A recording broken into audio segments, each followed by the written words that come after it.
அனைவருக்கும் வணக்கம். கன்னிராசிக்காரர்கள் உலகத்தின் எந்த மூலையில் இருந்தாலும் 2/9/2023 முதல் 8/9/2023 வரை கிரகநிலைகளின் அமைப்புக்காக இது நடந்தே தீரும் என்று இருக்கக்கூடிய விஷயங்களாக எவையெல்லாம் அமைந்துள்ளன என்பதை சற்று விரிவாக பார்க்கலாம் வாங்க. கன்னிராசிக்காரர்களை பொறுத்த வரைக்கும் இந்த வாரத்தில் கிரகநிலைகளின் அமைப்பை ஆராய்ந்து பார்க்கும் போது நல்லதொரு மாற்றத்தையும் முன்னேற்றத்தையும் அடித்தளமிடக்கூடிய வகையில் பல கிரகநிலைகள் சஞ்சரிக்கின்றன. அப்படி சஞ்சரித்தாலும் கூட சற்று கூடுதல் கவனத்துடனும் விழிப்புணர்வுடனும் இருக்க வேண்டிய விஷயமாக பார்க்கப்படுவது என்னவென்றால், சந்திரன் அஷ்டமத்தில் சஞ்சரிக்க போகிறாருங்க. சந்திரன் 3ஆம் தேதியிலிருந்து 5ஆம் தேதி வரை அஷ்டமத்தில் சஞ்சரிக்கிறாருங்க. சந்திரன் அஷ்டமத்தில் சஞ்சரிக்கக்கூடிய இந்த தருணங்கள்ல கூடுதல் கவனமும் விழிப்புணர்வும் மிக முக்கியமாக தேவைப்படுகிறது. ஏனென்றால் தேவையில்லாத வீண் விவாதங்களும் வாக்குவாதங்களும் சந்திப்பதற்கான ஒரு சூழ்நிலை இருக்குங்க. சந்திரனின் அமைப்பு காரணமாக எந்த விதமான பணிகளை மேற்கொண்டாலும் இந்த அஷ்டம தினங்களில் தவிர்ப்பது கன்னிராசிக்காரர்களுக்கு நல்ல பலன் கொடுக்கக்கூடிய ஒரு அமைப்பாக பார்க்கப்படுகிறது. ஏனென்றால் சந்திரனின் அமைப்பு சாதகமற்று இருக்கும்போது மற்றவர்களை நம்பி ஒப்படைக்கக்கூடிய விஷயங்கள்ல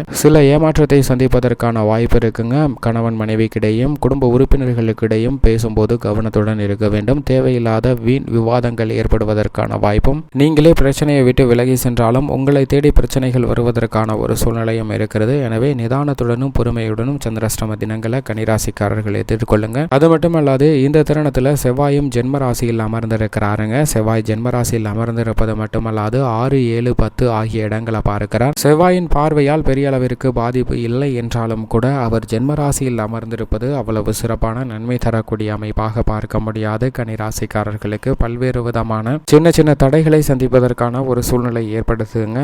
மன வருத்தம், வேதனை அதிகரிப்பதற்கான வாய்ப்பு இருக்கிறது. எனவே இந்த தருணத்துல செவ்வாயின் அமைப்பு சாதகமற்ற ஒரு சூழ்நிலையில் இருப்பதால் எந்த விஷயத்தை செய்தாலும் இருமுறை யோசித்து செய்யுங்க. அதைவிட இந்த தருணத்தில் புதிதாக நிலவலங்கள் வாங்குவது, வீடு வாங்குவது, வாகனம் வாங்குவது உள்ளிட்ட விஷயங்கள்ல சின்ன சின்ன தடைகளை சந்திப்பதற்கான வாய்ப்பு இருக்கிறது. எனவே கூடுதல் கவனமும் விழிப்புணர்வும் மிக முக்கியமாக தேவைப்படுகிறது. ஏனென்றால் மற்ற ராசிகளை அமருவதை விட செவ்வாய் கன்னிராசியில் அமரும் போது தேவையில்லாத ஒரு குழப்பமான மனநிலை இருக்குங்க. எனவே அந்த குழப்பமான மனநிலையை தவிர்த்து ஆக்கப்பூர்வமான செயல்பாடுகளில் ஈடுபட்டால் மட்டும்தான் நல்ல பலன் கிடைக்கும். அது மட்டுமல்லாது இந்த தருணத்தில் செவ்வாய் மட்டும் சாதகமற்ற நிலையில் இல்லைங்க.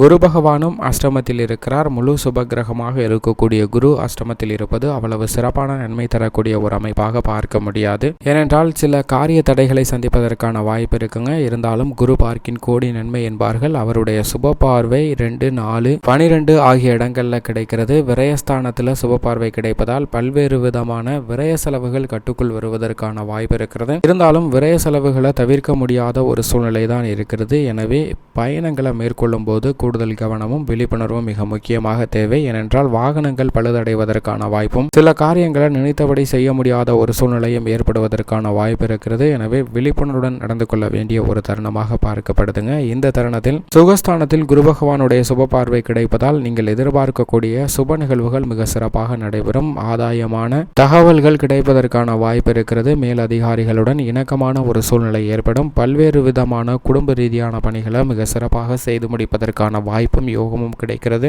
பொருளாதார ரீதியாக சில சிக்கல்கள் விலகுங்க. ஏனென்றால் குரு பகவானின் சுப பார்வை குடும்பஸ்தானம் மற்றும் சுகஸ்தானத்தில் கிடைப்பதுதான் இதற்கு மிக முக்கிய காரணம். மேலும் இந்த தருணத்தில் சனியின் அமைப்பை பொறுத்த வரைக்கும் பூர்வ புண்ணிய ஸ்தானத்தில் வீற்றிருக்கிறாருங்க. பூர்வ புண்ணிய ஸ்தானத்தில் சனி வீற்றிருப்பது பெரிய அளவிற்கு சிரமத்தை எதிர்கொள்ளக்கூடிய ஒரு நிலையாக பார்க்க முடியாது. சனியின் பார்வை 3, 8, 11 ஆகிய இடங்களில் கிடைக்கிறது. சனியின் பார்வை காரணமாகவும் சிரமம் இல்லை. லாபஸ்தானத்தில் அவரது நட்பு கிரகமான சுக்கிரனை பார்க்கிறார். இது ஒரு திடீர் அதிர்ஷ்டமும் யோகமும் கொடுக்கக்கூடிய அமைப்பாக பார்க்கப்படுகிறது. ஏனென்றால் சுக்கிரனும் சனியும் திடீர் அதிர்ஷ்டத்தையும் யோகத்தையும் கொடுக்கக்கூடிய மிக முக்கியமான கிரகமாக பார்க்கப்படுகின்றன. இந்த 2 கிரக நிலைகளின் பார்வை கிடைப்பதால் எதிர்பாராத மாற்ற முடியாத ஒரு நல்ல நிகழ்வு நடைபெறுவதற்கான வாய்ப்பும் யோகமும் மிக அபரிவிதமாக கன்னிராசிக்காரர்களுக்கு கிடைக்கிறது என்பதை சனி பகவான், ஜீவனாதிபதியாக இருக்கக்கூடிய சனி பகவான் உறுதிப்படுத்துகிறாருங்க. சனியின் அமைப்பை பொறுத்த வரைக்கும் மிகப்பெரிய அளவில் உலகத்தின் எந்த மூலையில் இருந்தாலும் நன்மை கிடைக்கிறதோ இல்லையோ சிரமத்தை சந்திக்க வேண்டிய ஒரு சூழ்நிலை இல்லை என்பதை தெளிவாகவும் துல்லியமாகவும் உறுதிப்படுத்துகிறார். எனவே குடும்ப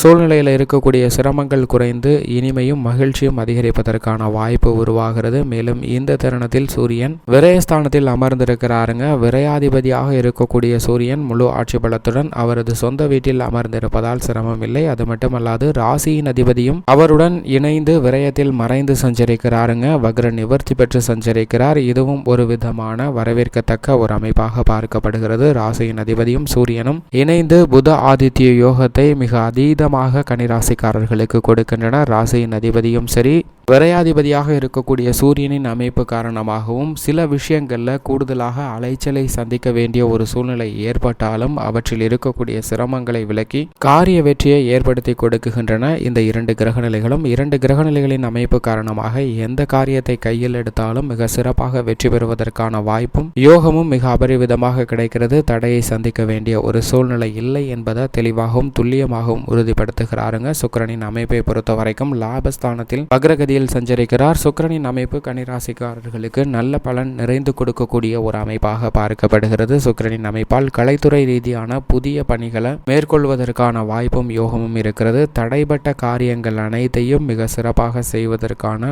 வழியை கிடைக்கக்கூடிய அமைப்பை உருவாக்கி கொடுக்கிறாருங்க. கலைத்துறையில் இருக்கக்கூடிய சில சங்கடங்கள், மறக்க முடியாத நிகழ்வுகள்ல இருந்து மாற்றத்தை ஏற்படுத்தி கொடுப்பதற்கான வாய்ப்பை உருவாக்கி கொடுக்கிறார். சொந்தமாக சில சொத்துக்கள் வாங்குவதற்கான மாற்றத்தையும் உருவாக்கி கொடுக்கிறாருங்க. ஏமாற்றத்தை மட்டும் சந்தித்து வந்த பல விஷயங்கள்ல மாற்றம் ஏற்பட போகிறது. சொந்தமாக வீடு வாங்குதல் உள்பட்ட விஷயங்கள்ல இருந்த பல தடைகள், சிக்கல்கள் விலகுகிறது என்பதை தெளிவாகவும் துல்லியமாகவும் உறுதிப்படுத்துகிறார். அரசியல் துறை ரீதியான பணிகளையும் நல்லதொரு மாற்றத்தையும் முன்னேற்றத்தையும் அடித்தளமிடக்கூடிய வகையில் உறுதிப்படுத்துகிறாருங்க. சுக்கிரனின் அமைப்பு மற்ற கிரகநிலைகள் பெரும்பாலும் சாதகமற்று சஞ்சரிக்கக்கூடிய இந்த தருணத்தில் சுக்கிரன் மிக வலுவாக அதீத நன்மை கொடுக்கக்கூடிய ஒரு அமைப்பிலும் அவரது நட்பு கிரகமாக இருக்கக்கூடிய சனி பகவானும் மிக வலுவாக சஞ்சரிப்பது மிகப்பெரிய மாற்றத்திற்கு வித்திடக்கூடிய ஒன்றாக பார்க்கப்படுகிறது. சனி சுக்கிரன் அமைப்பு தான் இந்த வாரத்தில் மிக அதீத நன்மையை கொடுக்கக்கூடிய அமைப்பாக கன்னிராசிக்காரர்களுக்கு உள்ளது. ஏனென்றால் மற்ற கிரகநிலைகள் அனைத்தும் பெரிய அளவிற்கு நன்மை கொடுக்கக்கூடிய அமைப்பில் இல்லை என்பதுதான் யதார்த்தமான உண்மை. எனவே உலகத்தின் எந்த மூலையில் இருந்தாலும் நிதானத்துடனும் பொறுமையுடனும் நடந்து கொள்ள வேண்டும். ஏனென்றால் நிழல் கிரகங்கள், சாயா கிரகங்கள் என்று சொல்லக்கூடிய